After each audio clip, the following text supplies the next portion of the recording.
Hello, and thanks for tuning in to Shelby and Regine's presentation on deafblindness. Shelby is a first-year grad student specializing in English language learners, and Regine is a middle and elementary school French teacher in the Buffalo area.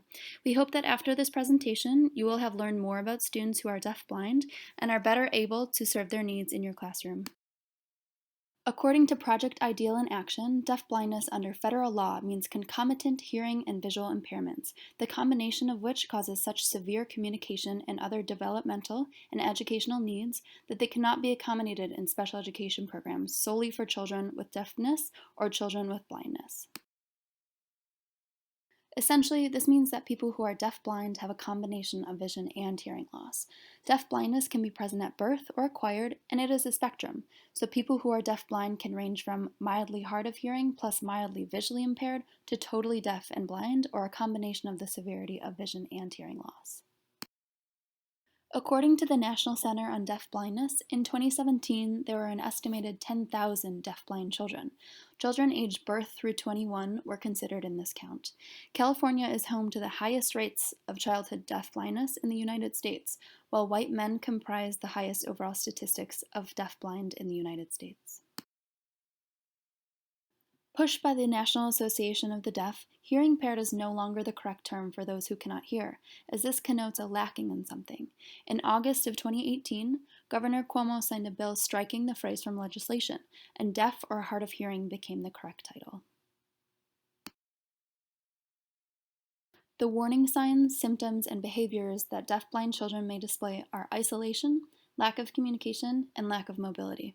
If the child isolates themselves by not playing with peers and/or remains immobile with no attempts to communicate with parents or peers, the child may need further evaluation to determine deafblindness.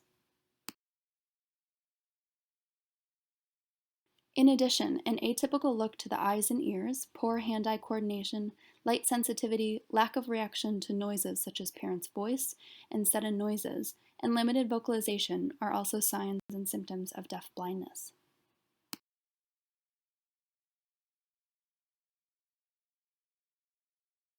It is rare that an individual with deafblindness would be completely blind and completely deaf.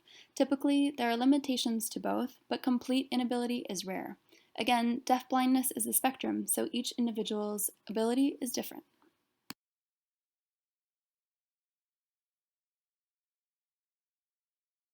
Even the limited amount of vision and hearing that a deafblind person may have allows them to see sign language, recognize sounds, understand speech, and even develop speech themselves, which opens many doors and allows for greater communication.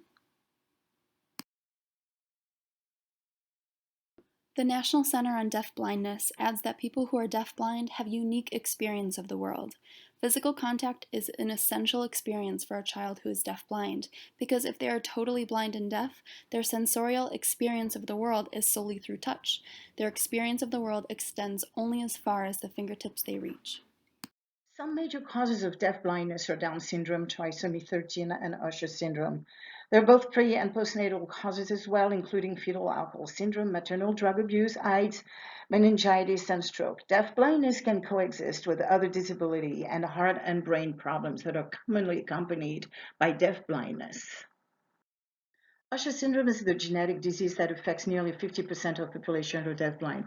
It leads people who are hearing, hard of hearing, and deaf to lose their vision later in life via retinitis pigmentosa. Birth trauma, optic nerve atrophy, cataracts, glaucoma, diabetic retinopathy, accidents, and illnesses are other causes of deafblindness. Communication is the greatest challenge for people who are deafblind. Through the use of interpreters, books, and alternative technology, communication is possible. Communication is not only verbal. Communication with people who are deafblind can include body language, gestures, and sign words. In addition to the use of body language and gestures as a means of communication, deafblind people also use hearing modifications such as hearing aids, visual modifications such as large print, and tactile modifications such as sign language. There are two different kinds of signing: tactile signing, which includes American Sign Language, and Two Hands Manual, which is also known as the deafblind alphabet. In addition to sign language, deafblind students may also learn how to read and write in Braille. There are even devices that allow for reading and writing Braille face-to-face in real time. In our ever-inclusive society, we have thankfully developed ways to inclusively communicate with each other, including those who are blind. Those who are deafblind may likely have difficulty navigating physical spaces. It is important to teach children as soon as possible to pay attention to their surroundings, possibly starting as young as recognizing a crib. Positive reinforcement, including a tactile reward system, can inspire children to continue to explore their space and motivate continued movement. A child who's deafblind may be supported by numerous professionals in order to develop skills and learn how to communicate with and navigate the world. These professionals may include, but are not limited to, teachers, physical and occupational therapists, vision teachers, health professionals, and orientation and mobility specialists. This professional may also be included in the development of IEP plans for deafblind children. There are many things that teachers can do to accommodate for deafblind students. Some examples are arranging seating in a way that promotes inclusive learning for the students, keeping pathways and work surfaces clear, announcing when the teacher arrives and leaves the room, and including tactile learning in lesson plans.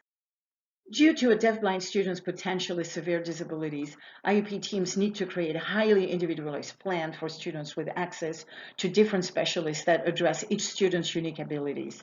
Deafblindness can mislead teachers into over or underestimating the student's abilities, therefore frequent assessment is crucial. We hope that you're able to walk away with new knowledge of the deafblind community that you're able to implement in your own teaching when working with students with disabilities. Support, resources, and inclusivity will allow students who are deafblind to receive the same level of education as students without disabilities in order to learn the skills necessary for living productive life.